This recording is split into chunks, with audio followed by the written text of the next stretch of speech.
We're right in the thick of things. We're maybe about 40–50% through harvest. We're picking grapes around the clock. For Tom Davies and everyone else at Visa Tui Winery, this really is crunch time, a 24-hour-a-day operation that requires multiple power systems. To use our crushing equipment, our pressing equipment, our sorting tables, on and on and on. Perhaps even more important, keeping wine cool. You can see these temperatures here. We're fermenting at about 49 degrees. It's the chill that allows the wine to ferment slowly, thus saving the precious flavors, in this case, a Sauvignon Blanc.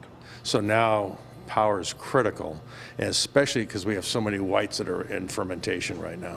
Davies says the entire industry in this region is now looking at this as a new economic threat, and he has looked into renting a generator. They wanted $59,000 to have the generator on standby for 2 months.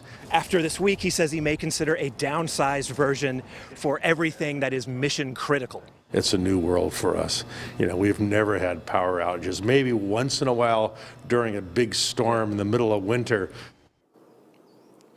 Okay, I want to talk about the weather, and everything really comes down to timing and weather with wine. We were in this very field back in May, and we were talking about the weather then too. It was unseasonable rain. Have a listen.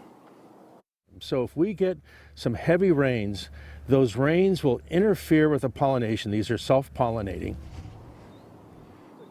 I remember it was the concern that the late season rain there would damage those young sort of grapes in the making and disrupt part of that wine crop. Well, we got a report card on that day today. It turns out the rain did affect the Chardonnay grapes in this field. I'm told about 20% of the crop was lost because of rain that fell. That was around the 17th of May. I had to check the date, but that's when it happened. And sure enough, weather then, of course, affecting just sort of how the wine gets made. But the power thing, of course, now a discussion in this industry. If that's part of what goes on here in October, your winery better have a plan B for how to keep things going during fermentation and the harvest if the power gets shut off.